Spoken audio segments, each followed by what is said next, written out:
So, how did it all start with older cricket bats? Well, um, to me, I'd never even thought about it, to be honest with you, but to a lot of my friends, it wasn't really a surprise when I started making them, to be honest. But basically, what happened was I spent my life in cricket. I became a professional cricketer at 26. Um, I was fortunate in playing when the internationals were still playing, uh, as in we had the big overseas, so sort of the Michael Slaters, Shane Warnes, Alan Donald, all those sorts of guys. Curtly Ambrose were playing county cricket, but also we got our own internationals playing. So at Derby, whenever the internationals used to uh, go and pick the kit up, I always used to tag along, and a lot of the bats were still being made in the UK. And it used to fascinate me, really, just going down and seeing what was done. It was never in my mind that I would ever do it. Um, but those sorts of things stuck in my mind basically, just simply because my life before cricket was in the building trade. And I worked for a company that did a lot of stuff for the National Trust, so everything was traditional, which interested me. So when I came out of cricket, as a professional cricketer at Derbyshire, I set up a coaching business, which was quite successful at the time.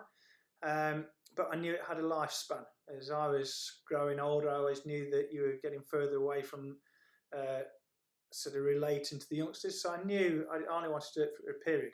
So I had to look for something else to do. And my big thing was that I hated seeing all our trades leaving this country, and that's what's happened to the cricket bat industry, really. Everything's gone to India and Pakistan. There's some good companies over there, some bad companies, just as there is here in anything. But I wanted to bring that trade back and revive it, really, because there weren't many doing it. So while I was coaching, I set about doing my own apprenticeship. So I just sat down and studied, and I gave myself 4 years to try and get myself up to scratch with it, and then move on from there. So how did we start from that? Because it's a difficult thing to do. I had some great help from James Laver over in New Zealand. He helped me a lot. I admire his work massively. So to start with, we got clefs pressed and handled, and so I hadn't got the presses and the machines to do all that sort of process. So I'd get clefs pressed and handled to learn to shape. So I'd waste a load of money doing that and make some good firewood. And then once you get into that process, then it depends which way you want to take it. I personally wanted to know every aspect of it, from turning handles right the way through. So that's what I did. So I had to then decide on making the investment into hopefully getting into a willow supplier, which once again I was very lucky, got in with JS Wrights, which is the oldest willow supplier in the world.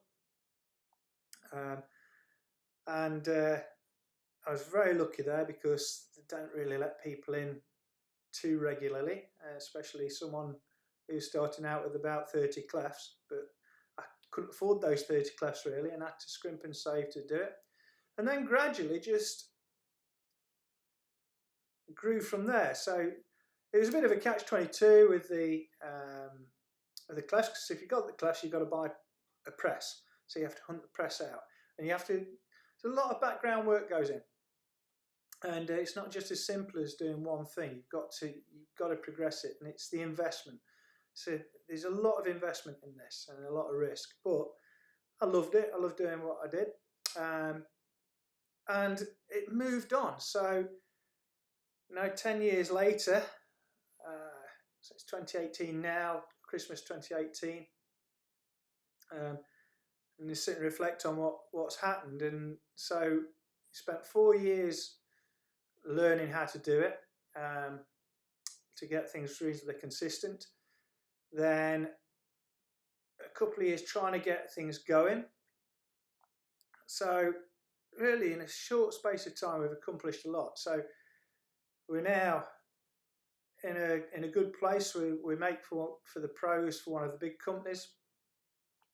We're gaining new customers all the time. We get lots of professionals coming into my home to have bats made, so just work from home. And the whole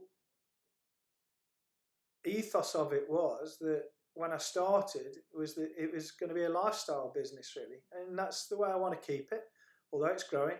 But the fact is, it's high quality at good prices.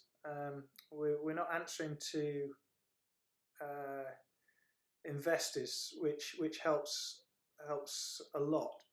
So where do we go from here? You know, we're at a point where I've got a mate comes and helps me on Saturdays now, because we do a lot of the repairs for the company that I do some bats for. So I haven't got time to do those. So a mate of mine does those. We're actually at the point now where we're close to needing to employ someone, or employ him full time if we could, and we need a slightly bigger workshop. So that's the next big investment, and it's been an absolute joy. Frightening at times. Every time you do something, there's more investment. But it's been fascinating, and I don't intend changing it. I want the Aldred brand. I've seen so many companies over the years that go big and lose the quality. So I don't want that. I want it to keep the Aldred brand as quality as we possibly can, handmade all the way. If I could have a factory with a bench full of 20 bat makers, I would do. I think it's a fantastic thing to do. It's a great trade. It's a great art, and hopefully we'll keep moving onwards and upwards, and we'll just keep putting out really nice quality stuff that, from the word go, I said I wanted to provide the public with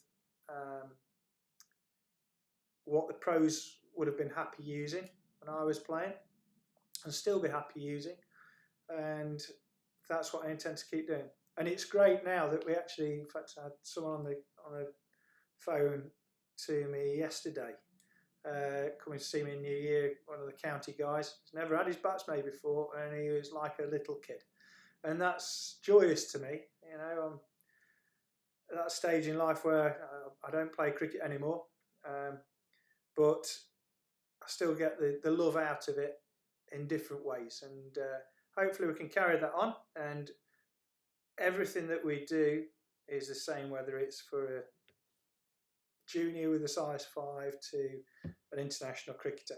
Nothing changes. It's all done the same amount of love is put into it, and that's what I love about it.